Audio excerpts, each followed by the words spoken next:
Now and then, usually about once in a week, my grandmother had a sociable turn of mind, and when these moods came upon her, she invariably went to the hammam. Hammams, or the Turkish baths, were hotbeds of gossip and scandal mongering, snobbery in its most inverted form, the excuse for every woman in the district to have a day out. Nobody ever dreamed of taking a bath in anything under 7 or 8 hours. The young girls went to show off their pink and white bodies to the older women. Usually, the mothers of eligible sons were in their minds for this purpose, for these would, it was to be hoped, take the first opportunity of detailing to their sons the finer points of so and so's naked body. Marriages based on such hearsay quite frequently took place, but whether or no they were successful, few of us had any means of knowing. In the hot rooms of the hammams, little jealousies and rivalries were fanned into strong flames. Very often, fights took place between the mothers of attractive daughters vying for the favours of the same young man. As against the mothers of daughters, the mothers of sons took pride of place. There was a sort of sharp dividing line drawn between them, and it was quite easy for a stranger to tell which of the plump matronly ladies had the best wares for sale. For whereas the mothers of daughters were inclined to laugh a lot, to draw attention to their family groups, the mothers of sons lay aloof under divans, too conscious of their own superiority to contribute to the general noise and scandalizing. They would lazily nibble fruit, eyeing the simpering, posturing young girls critically, and sometimes accept the offer of having their backs washed by some ravishing young creature, but with such condescension that immediately the wildest speculations were engendered in the other female breasts as to why such an obvious favour had been shown at all. The backwashing concluded, the ravishing young creature would be dismissed, and one by one the mothers of the ignored daughters would sidle up to the devilish old autocrat who had just had her back washed and whisper the most damning things about the character of the recent, elated, now vanished backwasher. My grandmother had no eligible sons for sale, but nevertheless, this did not prevent her from making her presence felt. Sociability would develop in her over a period of days until one morning she would grandly announce to my mother that on such and such a day she would go to the hammam. My mother, having no social interests, or the nature maliciously to enjoy intrigues, or broken or pending romances, rarely accompanied her to the baths. Generally, she sighed at the thought of all the extra work my grandmother's decision was going to make for the servants. Quite frequently, I was taken by my grandmother, although after my fifth birthday it was strongly doubted by the other family members as to the seemliness of taking such a grown up young man to a place full of naked women. My grandmother, however, who would have been the first to object to this in other people, always set aside the idea that 5 was a great age and would insist on taking me with her. She always engaged private rooms for herself at the hammam, a room for disrobing and another for washing herself, feeling quite definitely that she could not be expected to mix entirely with the common herd. Sociability could only go so far. I well remember the flutter she caused in the household when she announced one day that on the morrow she would go to take her bath. It practically paralysed the administration, so to speak, for it could not be lightly decided just like this that one was going to the hammam less than 24 hours hence. Preparation was necessary. Special foods had to be bought and cooked and packed. The private rooms had to be booked. My mother vainly tried to persuade her to wait a day longer, but this interference unfortunately only had the result of making my grandmother's determination all the stronger and more fervent. Ferdy was sent to the hammam to warn them of her arrival on the morrow, for it had already been decided that I should go too. Looking back, I have a suspicion that Ferdy rather liked this sort of mission, for she had lived so long with my grandmother that she quite enjoyed creating sensations and bullying the servants of others by right of her exalted position as a personal factotum to my grandmother, whose social position was undoubtedly the greatest in the neighbourhood. The owners of the hammam were, of course, well acquainted with the various foibles and idiosyncrasies of my grandmother, and thought nothing of giving her private rooms whenever she wished, even on occasion dispossessing women who had previously engaged them. My grandmother was a great force, and, because she knew this very well, shamelessly took advantage of it and altogether behaved like royalty. The rooms having been reserved for her, the next thing of import was to have long and futile discussions with Hajar as to the sort of food she wished to have prepared for eating in the Hammam. Morat, the coachman, was dispatched post haste to the market, just as my mother was wanting him for something else, with a basket almost as big as himself, for he was a small man, and he arrived back with enormous quantities of food, most of which would undoubtedly be wasted. But my grandmother, at her most gracious now that she had gained her own way and hospitality simply dripping from her, explained this extravagance away by saying she liked the large selection of food from which to choose, and that in any case she liked to feel that the unfortunate ones left at home would enjoy the same delicacies as she herself would be enjoying at the hammam. Food was good at all times in the house, for she always ordered everything herself, certainly never allowing my tranquil mother to express any preference, completely disbelieving that anybody's ideas could be better or more original than her own. Furthermore, she did not encourage originality of thought, cherishing the belief that this, when related to food, ruined the digestion, perishing the lining of the stomach, tore the nervous system to little pieces, and was the cause of every known disease. All the memorable day, Hajar was kept busy over the cooking stove. Dolmash were served from vine leaves, stuffed full of savory rice and currants and nuts and olive oil. Every few minutes, my grandmother would dart into the kitchen to interfere and offer her unwanted advice to the more experienced, phlegmatic Hajar. My grandmother tasted everything. This was an awful business for Hajar, and on these nerve wracking occasions, I would wait for her to burst into wild tears of rage or swipe all the crockery off the tables and have a fine display of hysterics. Poor Hajar was always the luckless one. She would stare apprehensively at my grandmother, critically poked and sniffed at her cooling dolmash, and 9 times out of 10 she was ordered to prepare and cook fresh ones, as those ones already made were only fit for the Christians to eat. Verde was called in to superintend the making of cadan uber, heavy syrupy donuts, which, when properly made, are light as air and heaven to eat. I was very fond of cadan ube, and purposely delayed in the kitchen looking for a chance to steal one of them as they were cooking in the rich syrup. The advent of the supercilious Verde caused sulkiness to mount in the breast of Hajar, and she muttered many unmentionable things beneath her breath. Her beloved Verde safely installed in the kitchen, and nothing likely to go wrong, or so she fondly hoped. My grandmother next went upstairs to her bedroom, taking Inja with her, to my mother's annoyance, since this left Mehmed and me with no supervision. Inja was instructed to sort out the clean linen and bathrobes and innumerable towels that would be required at the hammam. Bars of soap and a large bottle of eau de cologne were brought from their hiding places, and all the other appurtenances needed for the correct toilette of a lady about to take her bath. Inja was told to pack all these things in a little embroidered cloth, which were kept especially for this purpose, and I was several times called upstairs and warned of all the things I must not do at the hammam. By the time my grandmother had herself uselessly run up and down the stairs several more times, she suddenly came panting into the salon and threw herself, without the least semblance of elegance, into a large chair.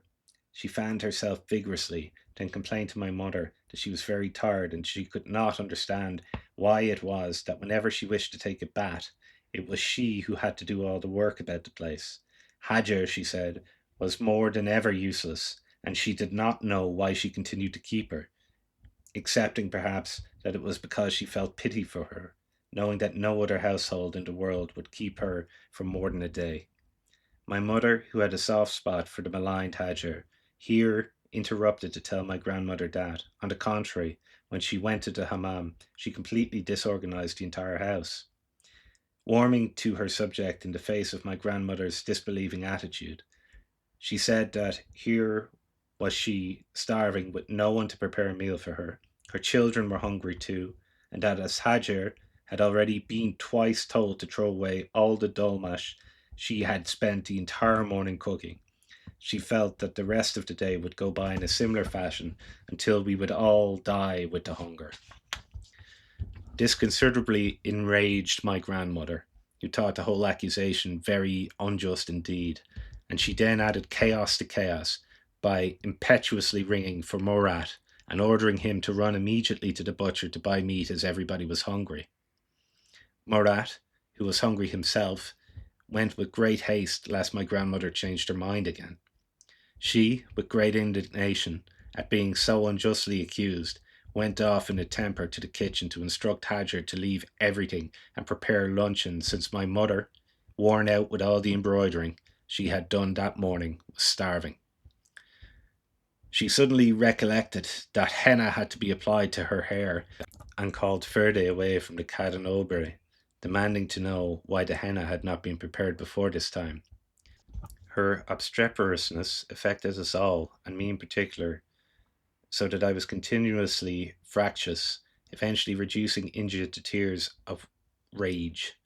If I go to the hammam, she ground out at me through tightly clenched teeth, you will come home looking like a lobster.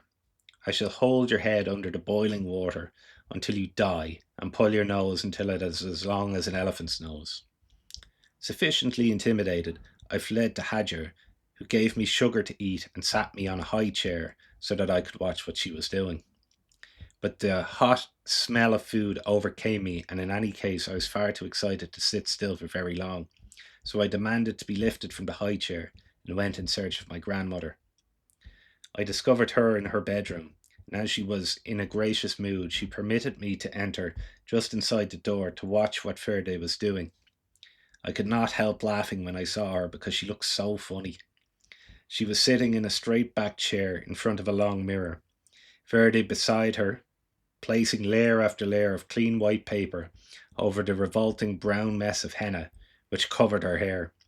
A silver cup with the remains of the brown mess adhering to its sides stood on a low plated stool beside them, and next to it was a Moorish table piled with snowy towels and a tray of small golden hairpins.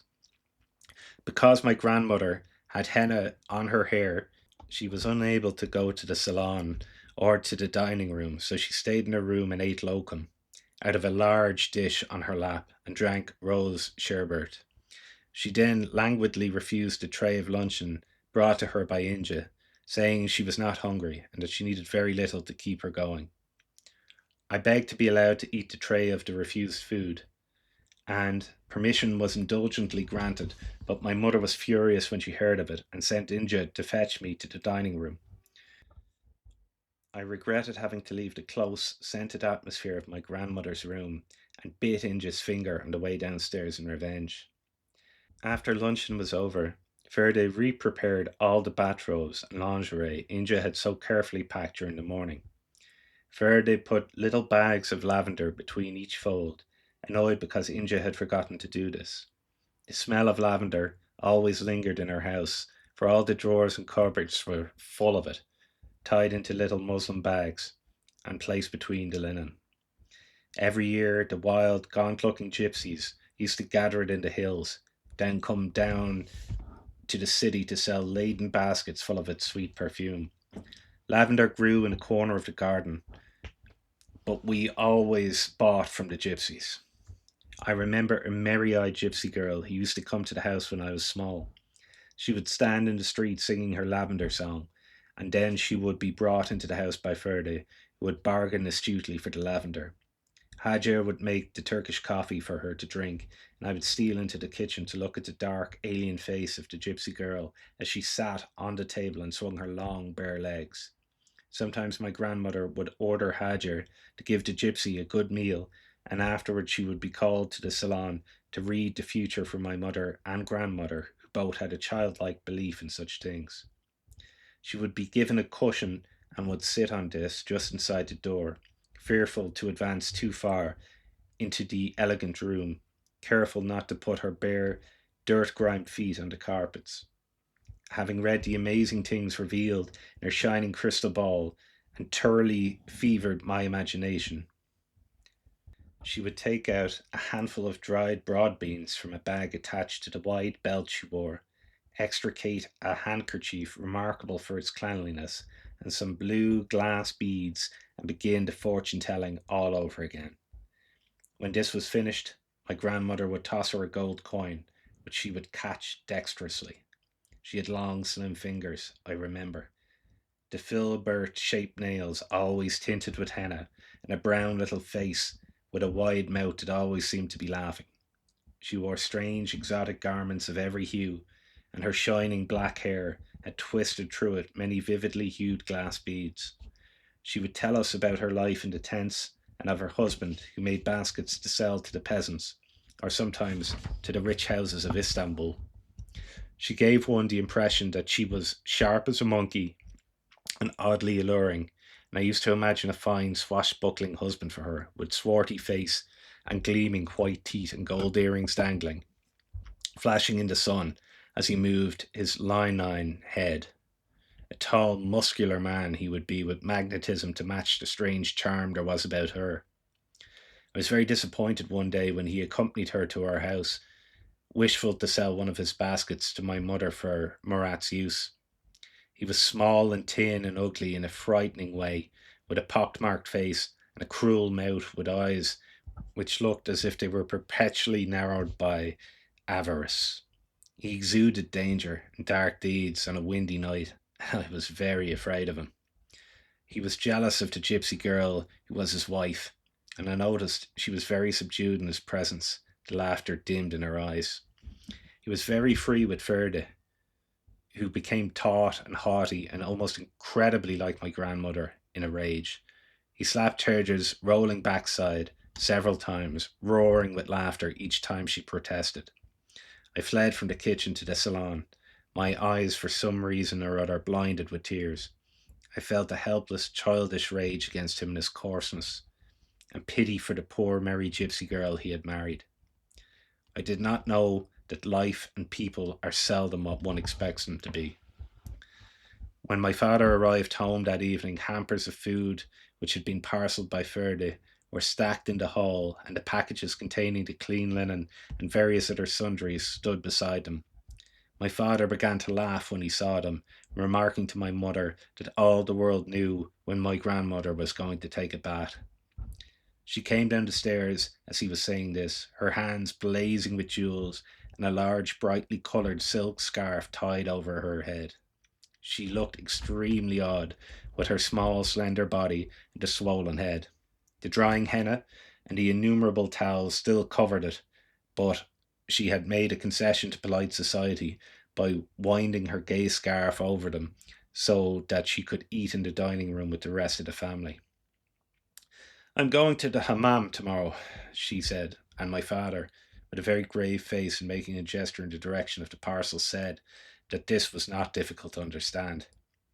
He frowned, however, when he heard that I was going also, and said I was too big for this sort of thing now. My grandmother very soon overrode his objections, with a pretty little display of femininity, promised that this would be the last time she would take me. When my father finally gave in to her cajolery, I was so excited I could scarcely eat a thing, for the thought of his almost certain refusal had been gnawing at me all day. Morat arrived at the front gates with the polished phaeton and the rest of impatient cream-coloured horses, the harnesses jingling musically each time they tossed their beautiful heads. Faraday handed Morat the things needed for our day, then importantly returned to the house to escort my perfectly capable grandmother into the carriage. I walked behind him, feeling rather grand. Murat looked reproving when he saw me, making the expected remark that I was too big to be taken with the women. Secure in the parental permission, however, I ignored him and took a tight, defiant hold of my grandmother's hand. When we arrived at the hammam, the attendants came out to meet us, bowing very deeply to my grandmother, but looked a little startled and uncertain when they caught sight of me beside her. They did not make any remark, however, but led the way to the disrobing room, which had been prepared for us. I had difficulty in keeping up with my grandmother's quick, disdainful steps, but nevertheless refused to leave hold of her hand.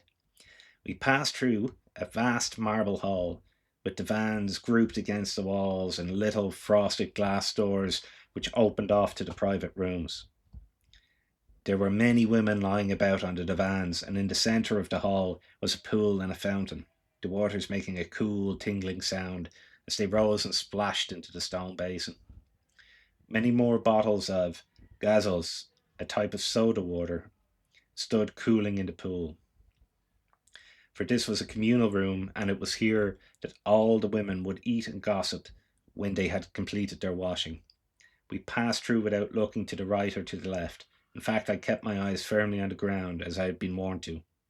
Verde had taken hold of my arm, and, stealing a glance at her, I noted the disdain on her black, finely featured face, the nostrils lifted as though there was a bad smell beneath them. Up a flight of stairs we went and were shown to a small room where we started to undress ourselves. I was the first ready, and then Verde went to assist my grandmother. An attendant hovered outside the door waiting for orders. When we were ready, Verde called to her and handed our soaps, eau de cologne, and a large silver cup which was used for rinsing our bodies. We wore tacunyas on our feet, a sort of sabot. Mine were painted gold, I remember, with richly coloured red roses outlined on the fronts. My grandmother wore black ones, with jewel studded heels, and we made a terrible noise with them on the bare stone floor. She looked very elegant in her rose coloured bathrobe, her hair cut back from her ears and temples with little gold topped combs. Verde managed to convey all the dignity of the East in a plain, severe white robe closely about her lean figure. Solemnly we left the disrobing room and followed the attendant to the room where we would wash ourselves and later eat all the food we had brought with us. We had again to pass through the communal washroom, and some of the women were still washing themselves, whilst others lay about on the divans. There was a great deal of noise in this place. The high pitched voices shouted across each other's heads the scandal and the bits of gossip they had retained until this meeting in the room of the Hammam, for nowhere else would gossip be so spicy in the relating. As graciousness and sociability were the keynotes of my grandmother's mood on Hammam days, she naturally halted our little procession, while she inquired after the healths of the women who, a little overcome by this magnificent condescension, were practically reduced to silence. My grandmother looked at the naked young girls with the critical eye of a connoisseur, and now and then, with a figure displeasing her, she would clap her hands together, a very expressive gesture denoting disapproval, saying that so and so was too thin altogether, that her backside rattled, and that she would never be able to find a husband until her figure improved. Give her plenty of baklava, she advised to the mother, and everybody would feel embarrassment for the blushing girl and the naturally affronted mother, but my grandmother was always unaware that she embarrassed anybody. She next singled out a ripe young beauty for approval and patted the plump thighs appreciatively. This drew the attention of all the mothers of sons, and my grandmother stated with great simplicity that if she had a marriageable son, this was the very girl she would select for him. The small girls eyed her with dislike, but she did not notice this, and it did not matter. She only had eyes for the budding, well made young maidens of 13 years old or thereabouts, and she would tell some delighted mother at great length that she would certainly be well advised to marry such a daughter as soon as possible to the strongest young man that could be found. He will know how to delight her, she would boom loudly, but make sure he is strong as a lion, otherwise those fine legs of hers will kill him. This caused a great silence, and then the women suddenly caught sight of me lurking in the background and gasped with the horror that a young man of the advanced age of 5 years had been brought amongst them, a witness to their nakedness.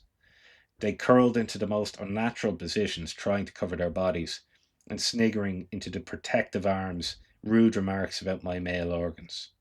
My grandmother frowned at this levity, however. She might be outspoken herself regarding other people's property, but none might dare to remark about hers. Sociability temporarily suspended, she drew herself up haughtily and made a sign to the patient waiting attendant that she was ready. Our little procession moved on again, the clattering of our tacunyas effectively drowning the remarks which were being made about me, and about my grandmother too, for that matter. Before we reached the room where we were to wash, we had to cross a narrow channel where the dirty water was running to the drains. We could not cross this, however, until we had solemnly spat 3 times into the dirty water and said Destur Bishmillah to appease the evil spirits which always lurk in dirty places. In old Turkey, one had to be very civil to the evil spirits. If one did not say Destur Bishmillah, meaning go away in the name of God, the evil spirits of the drains might very likely feel insulted by the lack of respect shown towards them and give one a push in the back guaranteed to land one face downwards in the channel of dirty water. Or they might even cause one side of one's body to become temporarily afflicted with paralysis. Therefore, we never took any chances with them. We were always most respectful. Having on this occasion discharged our obligations, we were able to cross the dirty water freely and proceeded without any further hindrance to the washing room with light hearts. This room was very large. Because it was for private use, there was only one kurna, or large water basin, in it, instead of the 20 or so in the communal washroom. In one side of the marbled wall was a niche where they immediately placed their baskets of food. The attendant put the soap, the towels, and the eau de cologne on another shelf and left us, and Faraday promptly pulled a curtain made of rough toweling into position over the arched doorway so that none might catch sight of us at our ablutions. She then proceeded to wash the kurna and the walls and the floor with soap, which had been brought with us for that purpose. All the time she laboured, my grandmother exhorted her to wash everything 3 times, otherwise they could not be said to be washed at all. And if everywhere was not perfectly clean, evil spirits would cling to the dirt and perhaps do us some injury whilst we were washing. I sat on the cleaned part of the floor, apprehensive lest Faraday should omit to wash anywhere thoroughly, visualizing grinning, destructive demons lurking invisibly in the air, waiting to pounce on me while I disrobed. Perspiring freely by the time she had finished everywhere, Faraday placed more towels about the floor for us to sit on, and then she lay down herself and blew soap bubbles to amuse me, and succeeded in making me forget about the evil spirits.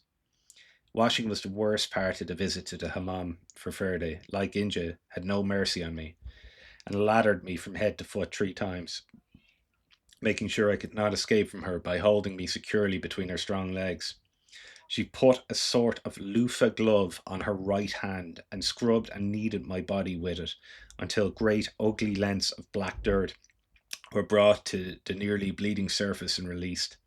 Despite my fierce cries, she never relaxed, and just when I thought the worst was over, she repeatedly filled the silver cup with what seemed to me practically boiling water and threw it over my head and body until I finally emerged smarting and tingling all over and looking like a lobster. Whilst my grandmother was being subjected to similar treatment with the wily Faraday, all the time admiring the delicate, unlined texture of the creamy skin, I was forced to lie down to rest, wretched and bored by this part of the day, and longing for the excitement of food to be given me. Food always had twice its appeal if offered in the hammam. I did manage once, however, to slip out of the room unnoticed and wandered into the communal room, without my bathrobe, thinking to cool myself with the sound of the cool fountain that played there. The women watched me with a sort of hostile interest and sharply called the younger children to their sides, and I stood alone in the middle of the large room, awkward and shy, yet reluctant to return to the steam and overpowering boredom of the private room. A fat Armenian woman called me over to her and offered me an apple, but I had been taught never to accept anything from anyone outside my family, so I could only thank her and decline the offer, even though my stomach turned over with the longing to bite at the cool red apple in her hand. She coaxed me over to her side and put a fat, kindly arm about me. And the young woman called impudently, "Madam, it would have been better to have brought your husband here. Why, he's not as big as my little finger, and I doubt if he would be of much use to you." The other women laughed coarsely at this, and the fat Armenian woman grew red with anger and annoyance. "You would be better not to let the grandmother hear you talking like that about him," she said. And many more remarks were passed about me, and some of the women stopped eating to see if there was going to be a fight between the fat Armenian and the young Turkish woman. I escaped and ran back to the private room, to the more kindly influence of my grandmother and Faraday, and even my posterior seemed to be blushing with the dreadful sense of embarrassment which I felt. When I got back, my grandmother was resting, and Faraday in the act of setting out plates of food on white tablecloth, which was spread over a section of the floor. We all sat cross legged in our bathrobes and ate with great appetite the lahana dolmash, stuffed cabbages, which the despised Hajar had somehow managed to cook to perfection after all.